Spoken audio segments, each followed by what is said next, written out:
It's 6:30 a.m. Chickens are awake. They're gonna get some food. Then I'm gonna go back to bed for about an hour till I gotta start work. And this morning, unlike yesterday morning, this morning I'm gonna remember to turn the fences off before I hop over them.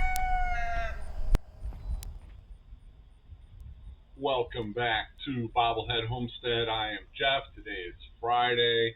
This was filmed at 6:30 a.m. this morning. I'm now on my afternoon break, and I had to do something with this video, so I am talking over it. That's one thing about my job is I have learned some new video skills, doing a lot of video training sessions and video training videos and all that stuff. So I could use a better microphone uh, and a better camera to do better quality on YouTube. I mean, it worked great for like video chats and stuff, but good enough for now. So yes, feeding the chickens in the morning. They knocked one of the nest boxes crooked, so I had to straighten that out. That flock there on the left, it's mostly my Morans, and I've got some white and true blue hens in there too. Um, yeah, I need to split them up. Over to the right there, that's the fraternity boys flock. I got about 6 roosters living in there, mostly peacefully. There are, it's you can do it. You can have an all rooster flock. It's not always going to work with every rooster. In fact, I've got 2 roosters over in another coop right now that did not get along. Um, these are the 2 flocks out in my front yard, between the lane you can see back there and the power lines. They are only out there temporarily because that's where I had the land cleared. Look at all that fencing right there. That would be hard to put up in the jungle, which is back there. So that's where I want my chickens to go. Is we're looking towards the back of my property, which is, I don't even know. I'm too tired. Um, there's a trail that's already cut across the back of my property, a little bit more than halfway back.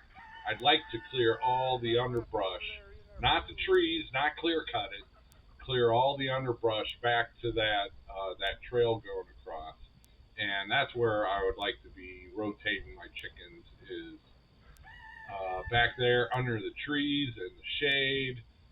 But you got to clear that underbrush to get all those fences up. So there's probably about 2 acres back there that I would still like to clear, and then I'd also like to put permanent fencing around that perimeter for those couple of acres. But yeah, um, maybe I'll get a viral video. This one ain't gonna be it, but maybe I'll get a viral video. I can hire a bulldozer to come and clear a bunch of that underbrush out. That would be awesome. Yeah, I know Junk Gyms and Come On Homesteading. They know a local guy who's doing a good job for them. So I would like to do that. It'd be easier to do in the winter after stuff starts dying off. And but yeah, that's just one of my dreams is to get a lot more land cleared back there, and then that's where all the chickens will go, and I will take them out of that front patch. So they are hopefully just there until next spring. They will, as you can see, it's just bare dirt, and that area. Once I split the chickens up, that area is all going to be bare dirt. And then when I move the chickens out of there, I can seed it with clover and fescue grass and stuff like that. And I have the spigot out there so I can water it and make sure that grows back. So yeah, the chickens are only out front temporarily until I got enough money to hire somebody to clear the land back there, because doing that myself would, oh, I can't imagine getting that much land cleared. But it might happen someday. It might happen someday. So these are the other two flocks. The larger flock is in front. I've got my main whiting true blues. I got all my number 2 offspring legacy flock in there. I need to separate them out. And then the back flock is I've got 2 whiting true blue roosters in the back flock with a bunch of different kinds of hens. So I could hatch those eggs and at least get Easter egg or mutts that'll lay some shade of blue or green. But yeah, so when I split these flocks up, that's going to be a lot more work for me. Instead of feeding 4 flocks, I'll be feeding 8. So that's going to double my workload, and that's just not something I've got time for right now. But I'll have time for that coming up soon, I hope. There we go. There's the fraternity boys flock. Got some whiting true blues in there. Most of those are number 2 legacy roosters. Yeah, that lighter colored one, he's a whiting true blue. He's the bottom of the pecking order. I've got a blue copper marans in there. And yeah, see, blue copper marans. How many whiting true blues? Looks like 3, I think 3 whiting true blues. And then the rest of those are number 2 offspring roosters. So yeah, like I said, it doesn't always work keeping roosters together. There's a lot of factors you have to consider.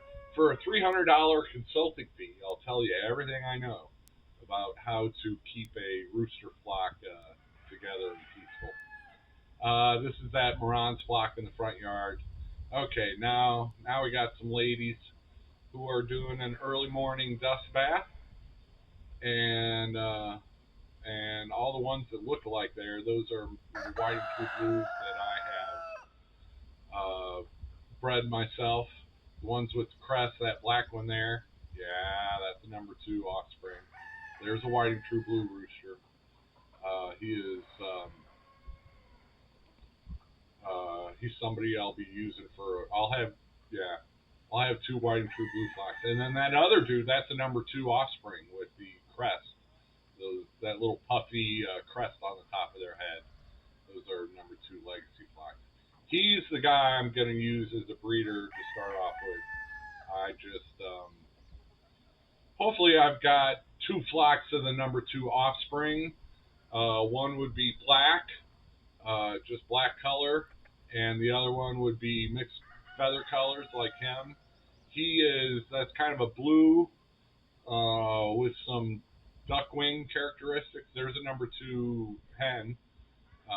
She's got the crest on her head. She's all black.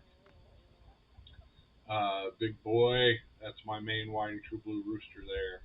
But that's a mixed flock that I do need to separate. That's a whiting true blue hen. That's the duck-wing is that feather color pattern. Black and white around the neck. On the chest, they have like a bronze, and then it's the rest of their body is like a mix of grays and black and a little bit of salmon color, I guess you could call it. And so I'll have one whiting. I'll probably have 2 whiting true blue flocks that all have that same feather color pattern. And I'm trying to have one that will have the beards, the sideburns, and then one without them. And here's a couple doves. They live around here. I see them foraging out all the time. I was sitting in the air conditioning and zooming in with my camcorder. There's cute little birds. I like seeing them. And some nice little purple flowers. All right, that's it for this video. Thanks for watching. Thanks for everything. I'm going to try to keep them coming this month. Take it easy, everybody.